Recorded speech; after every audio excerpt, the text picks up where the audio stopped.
ya da wuri tigi to ga shati mu wani sama o de bika nga yana ngata an ba noye murwa kane anan karamu wa no shi mame ku ya yini ka fo so chani kan yini ma ya anga doni ko ala no ya ka hayatu nga yana mi do so tani ka hayatu kono ami zawiya shati ko zawiya tibu nyo ka lame ni zawiya jote o tanye de zawiya shati duru de be zawiya tigika o shati duru ni alere ka wurdi mina shati o fara nyonga zawiya tigika shati mu wani shegi zawiya tigi o zawiya tigi shati mu wani shegi ne bika ibi wurdi mina lazimu mi mine o shati ni be yemo la o mu wani sabai me duru gwanzan fara me eku zawiya tigi hagri tola ni shati ayen ni mina ka bɔ cɛkɔrɔba min na o de ye abudu sise ka bɔ turuni saw mawlaw y'a yamaru k'a ka zawiya shati sɛbɛn o sɛbɛnlen min kun b'aw bolo an y'o sɔrɔ a denw n'a mɔdenw bolo an bɛna o de fɔ aw ye zawiya tigi ka shati fɔlɔfɔlɔ a ka sɔrɔ e ni bɛ kalandenw fɛ san bala ka kalanden minnu bɛ bɔ kɔrɔ ni tilebe ni banni bɛ kɛ awa kɛ na zawiya kɔnɔ e min ye zawiya tigi a shati fɔlɔfɔlɔ a ka sɔrɔ i ni bɛ kalandenw fɛ made maa dɔw bɛ na i fɛ gilan ni jatigɛ la don dɔw aw militi duuru fɛ sigi ni sabali ni muɲu ni b'a kɛ kɔrɔ min kama n'o tɛ a ka gɛlɛn kosɛbɛ o de kosɔn u y'o yɔrɔ gɛlɛya k'o ka fɔlɔ ye a ka sɔrɔ e min ye zawiya tigi ye n'i ye zawiya jɔ i ye da de yɛlɛ maa siya bɛɛ de bɛ na da ma a ka sɔrɔ i bɛ kalandenw fɛ i ni b'u fɛ sɛrisi filanan i ka sɛli farida duuru tɔmɔtɔ zawiya in kɔnɔ dɛ aa kɛnɛ k'a jɔla ye ten dɛ i y'a faamu sɛli farida duuru k'i k'o sɛlɛ a kɔnɔ sɛrisi sabanan zawiya a tɛ minɛnw olu ka o dan na zawiya tɛ minɛnw ka kɛrɛnkɛrɛn ka bɔ du tɛ minɛn dɔ la a kɛnɛ ka ni mago jɔla o la tuma o tuma o ka taa ɲini musow bolo ka na i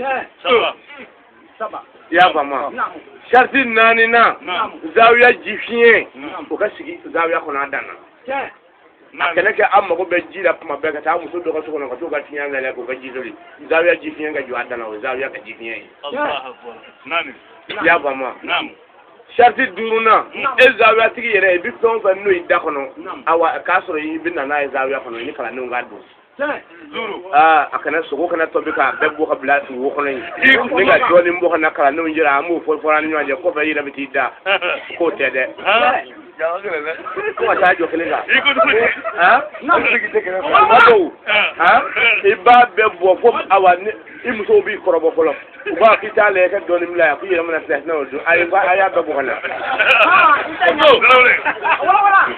i y'a faamu tuma dɔ i b'a tila k'a ba a bɛ saga faa i b'a sogo ni k'a ba ka tila k'i tɛgɛ nɔ i ta ye tɛgɛ nɔ y'a la ne de ɲininen n'u fɛ kalanden nana o kalanden ma o dugu jɛ o jɛ zawiya ka to kunani i k'o bɔ o kana jɔ zawiya kɔnɔ ni tile banna k'a sɔrɔ maa si ma na fo ka se surafana ma i b'a ta ka di i ka du kɔnɔ denw ma a ye waati min kɛ ka sigi zawiya kɔnɔ zawiya barika b'a la i denw n'u y'a don ala bɛ barika don u la nin sɛriti duuru de bɛ zawiya la k'an ka hakili to nin na ko zawiya tigi min sa ne sera ka nin dɔbɔtɔ san ma la ko a ye duwawu jaabi ni lusuni ko a y'o d'i ma ni maa nana kɛmɛ d'i ma zawiya tigi duwawu kɛ ko n'i tɛgɛ jan ko ala b'a jaabi n'i ye nin sɛriti duuru da i y'a faamu donc o tuma nin sɛriti duuru bɛ zawiya tigiw kan an ka hakili to nin na an ka nin dɔbɔtɔ n'o bɔra sew cani belebele aradiyallahu an n'a bihi a ka ɲɛnɛmaya kun da suru ŋɔn min dɔɔnin nɔ a la a bɛ yafa ma kalanden kalan don sew cani belebele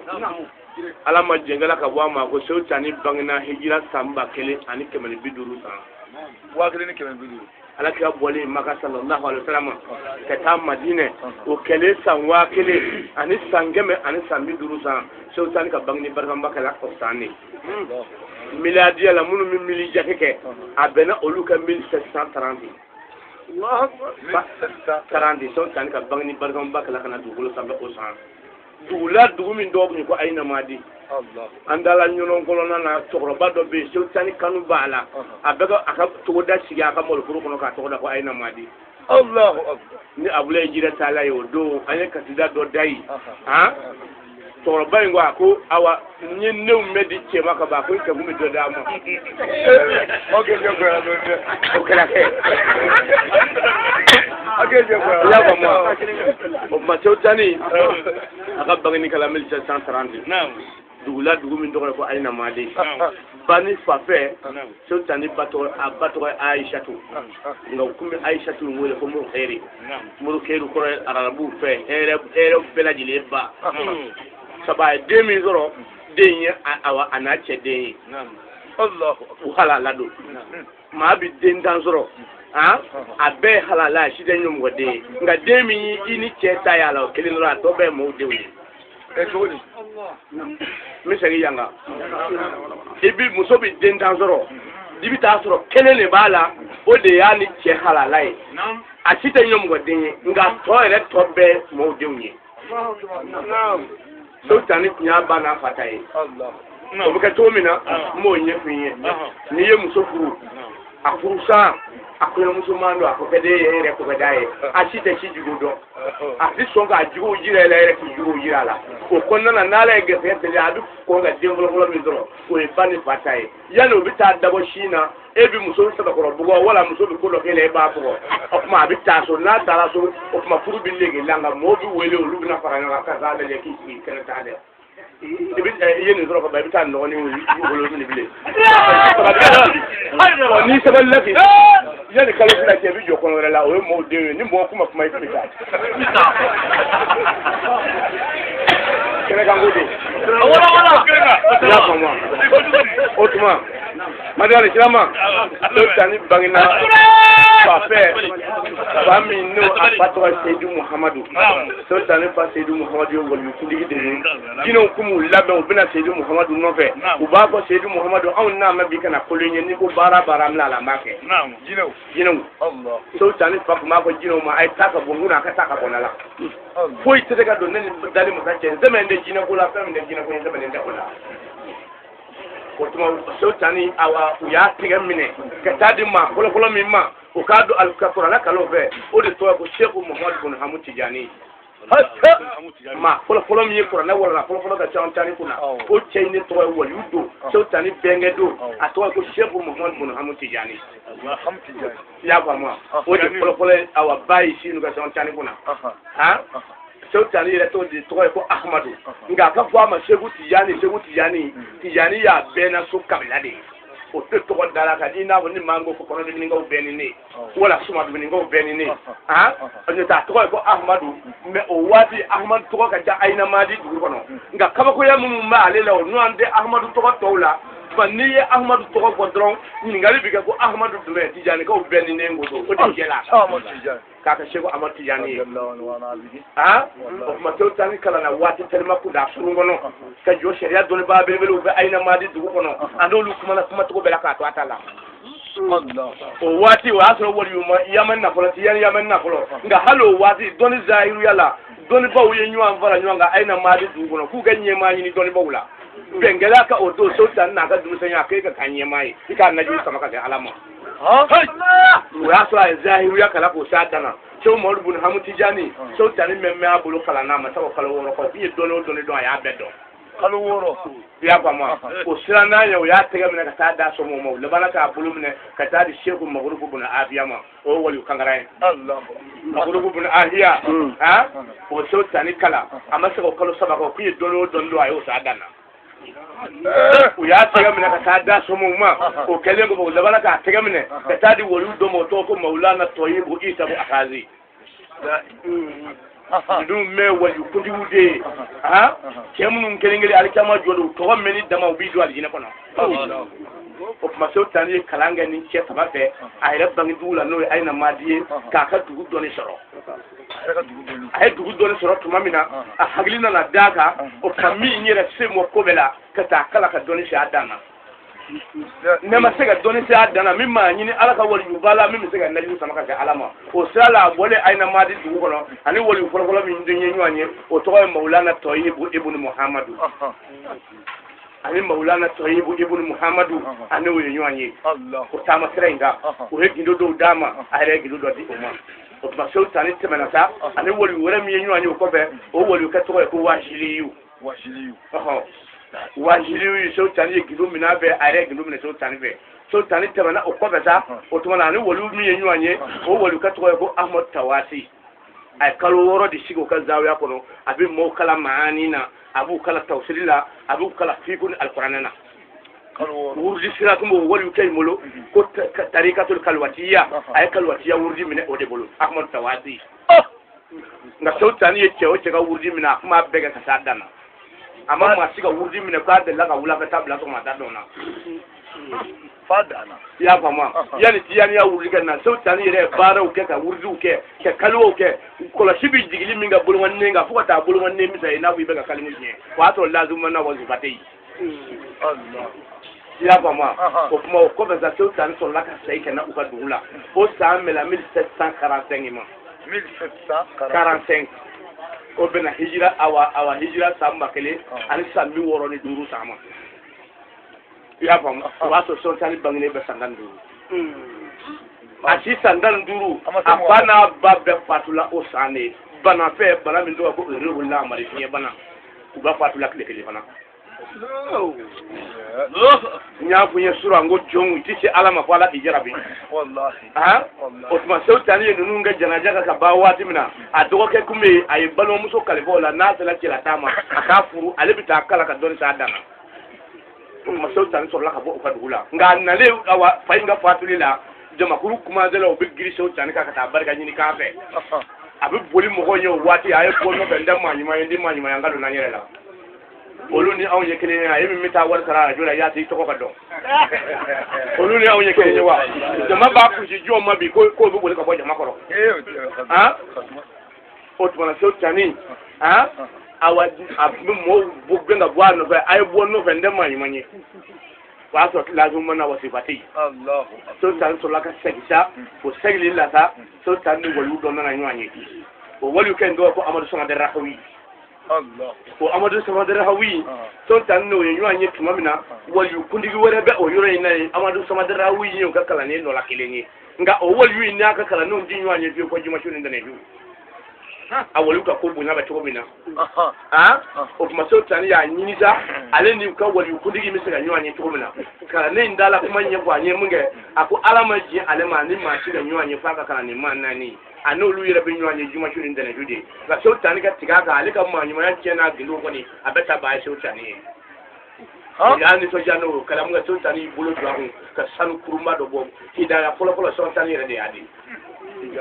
hidaya polo so tan yere de adi so tan ni sanu buahu ko di Amadou Sama de Rahawi ma kaga ta du ka kala ngoma sanu indale o sanu mina ka dada far ko lubira di la ka tuwa ko al mahbubu ba sa mahbuban ako kan mo o de sanu dikana dinema ka sanu indada ka sanu imbarga ni ka dada far ko lubira bela madina bola ko hidaya ka dimbi bolo bi ni ka eri kelinga boshi kono ibaka ka mo ma mise mo ko lu bo ma awa ko ni ba kera ni ko ka ni so tani sanu dia ya ba ma so tani sanu di ko kale so tani balana o ya tra ba ko ka awa maka abalana maganda seraina ay sangini nge tunji an susu dugu plan ni wanje na wati ke ya bu wati ke ya yenno masaka ya ko memge o dukele labla nyemidiri bakume odo ko masejuni zaituna uta so tani bila o dukene na ka yoro do ko la nya be mo kala yi so tani ka ko nana bunya olu nana jamba ngila so tani na ka ku ba ka jamba Allah ya ba mo sifu ma se fara kana ya gwa zango ayi la wa kala ma do de temana jiya kono munu ya alakira jugu yo lu de ma saraka fo ni ma mu jere ka tana se bi dingile mu le bi sara wari bala ko no te nu ma jamana yimila ana shike u no fa ma bolo ma ya la andana nyima ya so nkoro u de u labo e nana ala ya on munu ngere so la kana kan jigi nyanya ya angu bina na mbolo fulay de wallahi alkama joro dalu do amulu wallahi ya ba ma otuma son tan belebele arjala anabi ayato tunji shigina do no la kana shugo kaire ya far ko be yira mana ga denyenyi samu tani so tani o tuma sugoina akuma wolu denye koro o wolu kan do ko shego mu hodol khabiyu o kwama sugona ko mi ke denyenyi maka ka sanwi so tani agilla ko baka sugona o robe made na yeni bosa na nda sila shugo ngoma kuma an shine ngun oluka kalfa bitoro kwa mena wuli doro kwa me shugo ngambo angala mo shugo nye chen betale tai nata shugo nye chen nabila yusufu mi bai nabila yakubai aka kiraya akibaro fola nye shugo nganela o kuma shugo nye chen ngami yela be shugo ngalo ndiya bismillah le no anda mi makole ba ndoro angato iba ndoro etodi ala aduma de da bi shugo no do no abena shugo kwa le da sala ni shugo la kisala umuntu ngo shugo ngande che olubi solika duanga ko kala ngo bismillah ko shigero ko kala wa shigita bitai na ko hala ka ira ko fode aba ko dogo ko ale shugo la kwa sala ta ko ka le Allah o kumanda za ko shugo mbakanisa ko ni shugo la kisala ko ra ki shigeta aba ko kala onyere do shugo ye che betale dai ma so tani shugo la ka ye ale farkulu be denyenye nga ye shugo indwa ere kuna maso ga lakale ni shugo na kana giri ka lakale ala bi ma di ma dona ire adwa ni lakale ka kami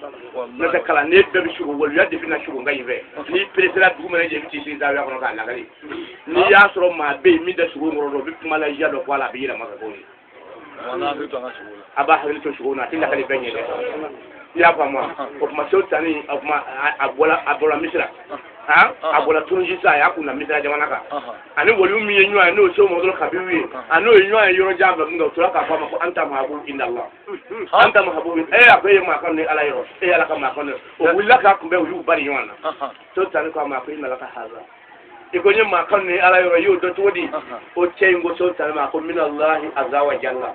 ako donde bola ala yoro kana nema kuma so tani ya inga bola ke to da kale to mo do kabiwi so tani hagri jigila ka chulo yoro Allah asuraka sugun kan boy ako tiedo ako yemi ne kunu ako bi klefla ka veya so tani klefla kafe ka kindo mna mo do kabilo bi fara nyana to na cho mo do kabiyo anyinga akebi mu ne nyini je kono so tani ko kale bi du kulu bela jire wol kunu ya de nyini mo do kabiyo ko ma ko lake aksaw min ha min shakin ako ala be ka fel na tige ma ka buka sako ko wallahi ya ba ma o tuma so tani temena fana na se makan asila maga ka be kenjani ngalo kristan wolo mula so tan sila maga ka be oma ay wol jumi zo maga no odo abe maga meni manyi manyake abe maga meni ala donje o de to maulana toyibu abdul karim muhammad lejinti ayo destroy ayo sorry mige o nyede la so tan ka munga o robbe ay ko haza warisu ilmu wa an warihi wa asrarihi wa muwadihi ako nega donu ninga manyi manyake ninga gido aka bala jire kieta banana afi bismillah marhaba bima oyo fo mga kele basigi babu la santan duru abala ka barga nyini asigi maka ni shego indoyi ala bino ka bunyo tega alema o rabbe kele ayi o mine ako shego ako inga ko babu ako nyine santan duru yin sigi mi foro mala ki barka nyini shunetli ako ma do bi twanga ka bo magribi jamana na kile gwanina ba wa kiga wal yake ta bayo ye o kwa ma ko ala ya kare ndade ko ni jiri shuma ya meshigi ma meji mana Allah ma so tani awa to roba ingwama ako ne kun sigi meke ma kono ne kanga fatu ma selinjeni ngalo aklim wal ngulungulando ako bi sabatin beya ni fatu la eke ne shugo ka selinga ako nga nemble nyenye ngal faila minga nga kai ibo dama o kala o katola so tani sigilai ni wol yate o tidon so tani sigilai to roba in batula mu so tani ya jina daga ka din daga na ka dona so no min de manu ni wanja ngara wannan gwa mi to la klibi banga do ya ya ma so tani de min ka tega do so no mi sega min bunye da kunya klena ala dola so kono yoro mina mikri bla kono doni o doni be jie kono ko makango kala go do ni mi daga ndi daga halalan haramu abe nyu azura la yoro be so tara o ka social mame lawo social mame ku do zo dia akodi so ko fa tega ka ko afuma kalange o so tara ya wele do mina na bna sha mala ka chi da maka bo ala kira yoro la na nga nyu anye ka bo kenema yanu bi se so kono jie doni be nyu azura la o kuranga ba Allah amala ma o doni ma dadu ko yi wallahi hali bi femu bolo ko ke bi femu ne ya ba ma o ma so tane tanai atemeleza okuma so tani to la ta madine asele madine awolu kami zoro awolu kadi to ko samamu o samamu de so tani ne ka do kal wala kile saba salata ta ayomi de ba dat wa da la romna ala kira ya yere jina so tani no robbe kana jelanga nyeni nyena tikala ka so no wote ka je doni le la khara doni ka bela jidi so tani ma ka fa foka ko no Allah. Ya kwa mo ni ya so ti ya wudi men na bakoy Ha? ya ne wudi di so tani ma do mina ka ka lazumi kali damne wa so so tani be samina ni alisa woro Allah akbar. Allah. ati samina ni woro do ni bay meko be ala do ni meko be o tuma awa samina ni woro ala kala so la ka yere girala ma so tani bola madina sa o tuma abina tawafu ifada ke kana kama daka al kabala nuga so kana magribi jamana na ayato tawafu lila ala ka gido wele bay so amatiyani wele Ha? ako ahmadu Aha. akibil la yini min yini bi sega ta magribi jamana na fi ba soroyi On verra. ange Anga yoro te. ya ba ma o kuma so tan so la ka sai kana annato ani woli munu yenyo yo do to ko le Aha. ani segu abu maryam al maghribi ani o yenyo ani o woli kangarani ani segu abul abbas ibn ahmad al habibi o woli kangarani ani o yenyo ani ani segu jalaluddin suyuti o woli kangarani ani o yenyo ani ani segu ibrahim al masbuli o woli kangarani ani o yenyo ani so tari e gido minen no melaji le bo gido fona do dama Allah. ya ba ma ani segu abul abbas ani o yenyo ani to amina o so tan tigamna ako allah ya ko bi yadika salata marra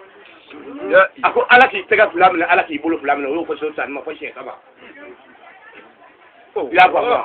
o tuma na o so tan bola isa asola kana abu samauna wode ya ka abu samauna ta polo polo yi anale abu samauna sa ala kila sola ka yire jira so tan nai ka so ka astaghfirullah dama ka haga kwanye an no haga bo wi lokati buruga ngalo la tuma mina ay sa ti fati dama ka haga kwanye O verra se for. ay dokta to ko ni ba do ka shiro bitu ba ti hude bei o le ba nye fuye ati me on nga de aw min ni la ma on jamola Wallahi. ya ba ma o kuma aw dilama to muna ala gra so raka kwa ma fi puru lahi bi alairu min nanyo tani nganje ha hatta yaftahu allah alayka fa innaka tanalu al maqama al azima fo ala ti porta ka te yoro la yoro min no la tiga le ma kunga siga tala ala bin bila yoro la yoro min no o gabo o kala le no ko tobe Ha? so daniel sanan de ga astaghfirullah an salatu ala nabi haga min la ma ba to haga ko nana ka so la ilaha illallah ma farata sanani na dafata ala kira basura ka ire jila so tanna ka la ilaha illallah faraka o de lazumi o de sabatila o de bamulu fana Wallahi. ne ti yan yayi ya ba ma kuma so tanin na sa annana sigi abuma fasu annale fasu ay sheikhu daydi ayo sorai ay sheikhu ali harajin sorai ha kuma sheikhu gudubu ayo fana sorai Allah. ya ba ma ani ali tamasani alo nyanye ali tamasani minga mataba ko da du gulu bela je wali gulu ya matama sanne fasu ke kalu kelin tama de sena ngani sego ale tamasani kinya Allah be tamasani ha abisingi se na so tan tala ke fatu abako salamu alaikum sego Para kili. para nyekele so tani kwa ma ko kala nen do be se to na ka jiga ko hola ka se kana bu ni tin na na so la ku bi nan aga te nda ko gele illa fi mo bulla ko ya ba ma malo akwai rade karu gwana na ko to nya ko ga kala don do bi to ko ke Albi. ange Ha? ya ba ma Aha. sego bi to ba do gwe na ko gwe do wa ibe ka na so mo na ngole ko so olu kele le bi Allah. ya ba ma u tolo la te dono la u ma segi zalla lazara la so tani ya yere maninga nyishi kala no ma u bola te tamuru mo ni nguzu mado o shinaga bo sama kana be ukira te pira dago ko ni mu so tani ko ndam machine no ali sama tani ko ngani na doro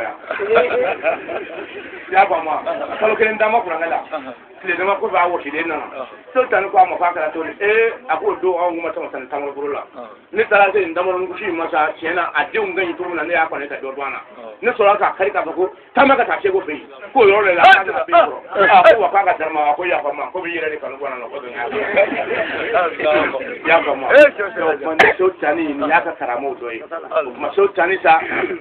a fatula ka ere shi barba mato sambishi Suka tala. Bishi. ya fa mu ke be alam sa duniya do ma selin jeni ngalo kile tan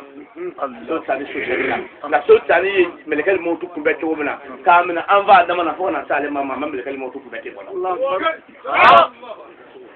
donu nana na ko so tani belebele arajala ana bi ko do mina abina society melekal mo tu nana kana foli ga dala ko marhaba ko ngono folo ngai na be Ngono folo. ngai na be made wayu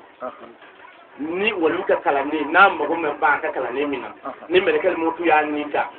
tanga amadu na sangaba wulungula na ni sambeke hijabu wabi wulungula mi amase alamura kala de besambe ha ebi klika me doni bo de la ko sangaba wulungula duguma ko wulungula ala ka doni dana yewa so wala ba ko fe hijabu wabi wulungula me hijabu kele pie ba ka wulungula mala ka bo pie kele ngoro ka ta kele ngoro sanga me duru tama meleke munu me wulunu nyanje ka chana nyanje ka be awne bi be ujama Allah ya ba mu kam alo tala wuda mo foi tane ala batote meleke o cheni muso ta ulula ala be wuda ko be se buluye o ti sega bana tu mi o ti koro be ala ka bato doron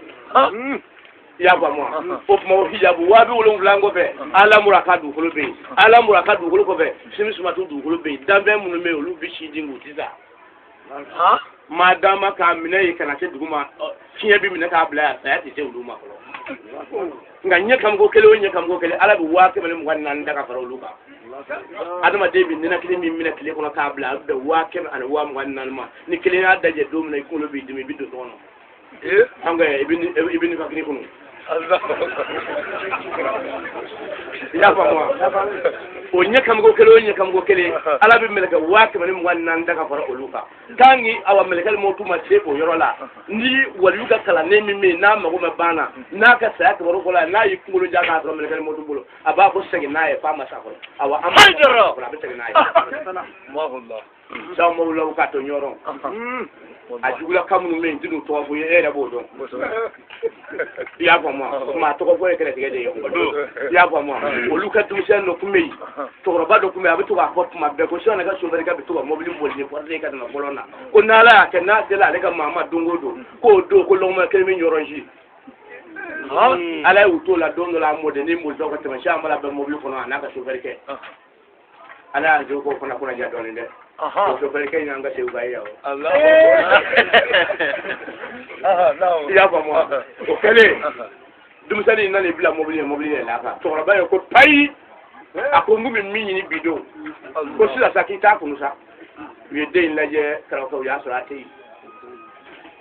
to ba ngoni mo makeda ya yo be ko shamala jigila ko mobile kono ka de mine asale ngoro ko fe ka do akama ko ka glo ko babulu kala ka fi jona ka wati ke bari sa nga ya bla keni mo la ka di bari ibara akam gala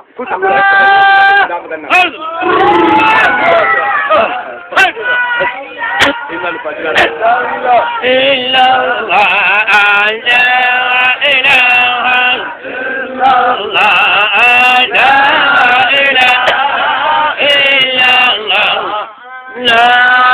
ilaha Mali ngale so tani afatula aya labe ka bat mona fi ku ayre nye kaka kasange do ayre la so tani yoke kaka kasange do ayre la ninga ayre wushu ka to ka ko mele kele mutuma wa bismillah ka mena ba da mana kana kale mama mo nyonga na te wallahi ya fama mele kele mutu ya sabarake Allah odo fasu dugu kono ma fanda mato mima na so tani jala masaka mato mima na so tani jala halin di fe abela je yedda makena ko ngo ni giri na so tani jala Allah odo wal yukami so tani shuseli no ya ka kala nen noye o to ko Sheikh Ibrahim Dakali o de sella ka jama to sella ko fe odo ye so tani shuta bere mina ka takabo dola jama chaya ko so ya kar ka mu ka ko na ba almitike ka barka ni na je ko no je ni kunya don doro ibe mo da don na ne ko to ro ba do do adon mu bulu nga to ro ba ni fatula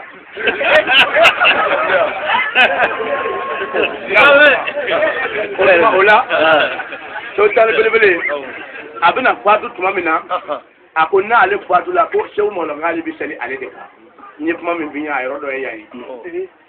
ko mo hol gali bi sali ale ka ngale fatu tuma ya to mo hol gali tala kalo woro dugu tala so tan de ni bo so tan bi kalo tige wa ayi to tige o ma do de kuma jamana munun da ale ka kishi soro nani kono o kuma sa ningale sa ko a ko kuma ka kala bara ko mo shi won tan ya bunga lo ndiga wa o ma no ko wayu do munun ni tala yo ko mai o koko mo le gali ba le shusali ale ra fa do ma so halo te du yere la o ta ma kalo woro du tala o tuma ni munun ni tala o lu tala o kuma to kuna se le to lai kalo woro ko fe so tani shudo na yoro mina fasu motake o mago na jo yoro ina ya fama ka fo mana uka oturu ka boyoro ina akala mangayo ni nyanje wa asro kiboro fana tala aina madi ka fa so tani fatula olugo chedo anga dula mado adna ma sigi yake a fatula fasu me fashu go boga dama amta shu anga dula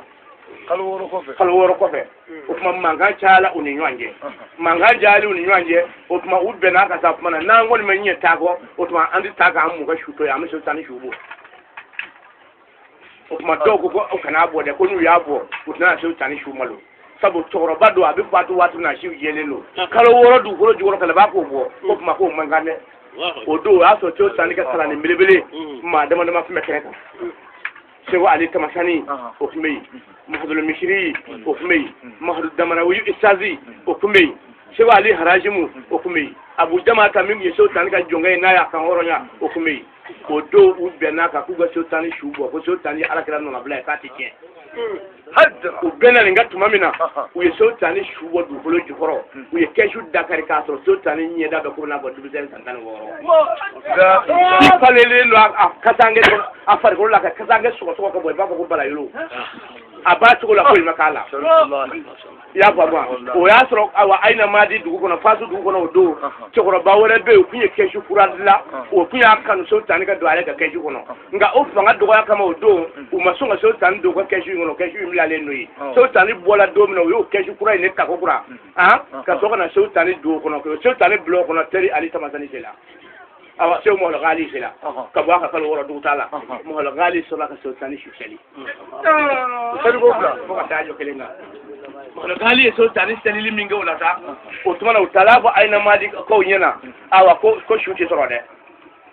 kele mingu mu le faso mo sakate kele bana ya jira ka ko nu manya patigo moroku ere asabu ye so tani de ni so tani tala ka bu ko du ko sambe o tuma ka jama na kena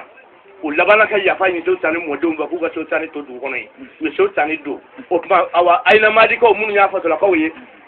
olu dibile olu nu ka keshu segila nga utato sira la keshu girialu kuna uye keshu dale ka leyo aso so tani ba kono unana ko fazu ko shigi mama ngana ko aina madi ko tani so tani juye olu ko mini olu ka keshu dale so tani soroi ala so tani la pada so tani bi jura faso abi jura aina madi ni so tani ka karamo do am baba ka de baye wa assalamu alaikum wa rahmatullahi ta'ala wa barakatuh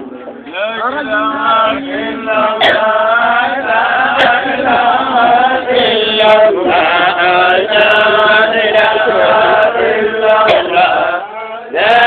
ilaha illa Allah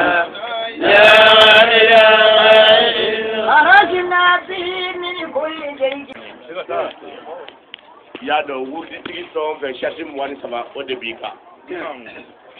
ga yana ngata an ba noye murwa kane anan karam wa no shi mame ya yini ka fo so chani kan yini ma ya anga donin ko ala no ya ka ya tuye